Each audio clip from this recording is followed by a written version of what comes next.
Hello everyone, আসসালামু আলাইকুম। আমি চলে যাচ্ছি আমার ননদের বাড়িতে আমার হাজব্যান্ডের সাথে। যাই হোক, আমার হাজব্যান্ড ছিল, আমার দেবর ছিল। এখানের এলাকাটা এত সুন্দর ছিল, চারিদিকে সবুজ গাছ, অনেক কিছু ছিল। যাই হোক, কথা বলতে বলতে চলে আসলাম ননদের বাড়ি, ননদের শ্বশুর বাড়ি। এখানে আমরা বাহিরে বসে আড্ডা দিচ্ছিলাম। আমার দেবর, আমার হাজব্যান্ড সবাই আমার সাথে মজা করতেছিল ওরা।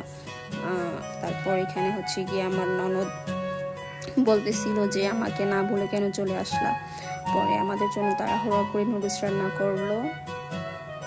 তারপর আমরা একসাথে সবাই মিলেমিশে নুডলস খাইলাম। খাওয়ার পরে হচ্ছে গিয়ে ওরা খাচ্ছে আর আমার সাথে মজা করতেছে। যাই হোক, তারপর এখন আমরা চলে যাব বাড়িতে।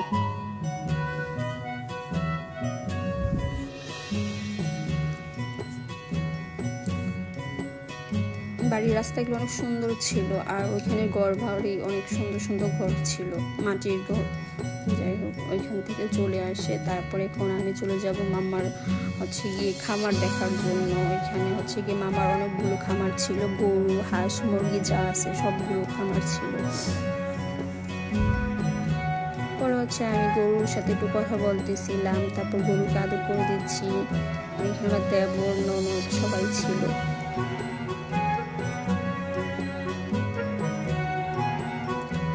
থেকে এসে এখন আমি চলে যাব নানুর সাথে সবজি খেতে, সবজি তোলার জন্য। সবজি তুলে এগুলো আমি হচ্ছে গিয়ে আমার বাসায় নিয়ে আসবো।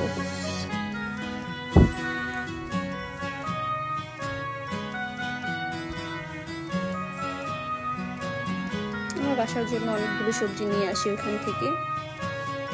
এখানে আমি সবজি কাটতেছিলাম আর নানির সাথে মজা করতেছিলাম যে আমি আপনার থেকে একটা ছাগলের বাচ্চা নিয়ে যাবো ঢাকা।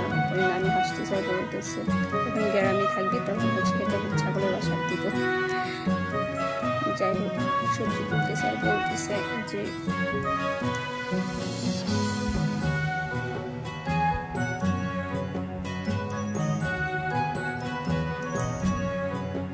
অনেকগুলো সবজি তুলছি। সবজি বলতে সিম তুলছি। এখানে অনেকগুলো সিম নেওয়ার পরে নানি বলতেছে একটা লাউ আছে নিবি কিনে, বলতেছে হ্যাঁ নিব। পরে হচ্ছে গিয়ে লাউটাও নিয়ে নিলাম। নানি এখন লাউ তুলতে যাচ্ছে। লাউটা হচ্ছে গিয়ে আমাদের জন্য। আমাকে দিল লাউ। পরে বলছে চলুন চলুন, আর লাগবে না, অনেকগুলো নিলাম সিম। পরে হচ্ছে গিয়ে সিম টিম তুলে ছাদে আসলাম। আমাদের ছাদের ভিতরে অনেকগুলো গাছ লাগাইছে। এটা আম, 12 মাসে আম হয়, আম গাছ। আর জিজ্ঞাসা করছে এক জায়গায় এতগুলো কেন বল আসছে, আম কি হবে? ওরা বলছে হ্যাঁ হবে। মরিচ গাছ, আম গাছ, সব কিছু। তারপর হচ্ছে গিয়ে খাওয়া দাওয়া করবো। খাওয়া দাওয়া করে বাসার দিকে রওনা হব। হচ্ছে আমার ছোট দেবর আর বলতেছি ছেলেটা অনেক অলস, কোনো কাজ করে না, খায়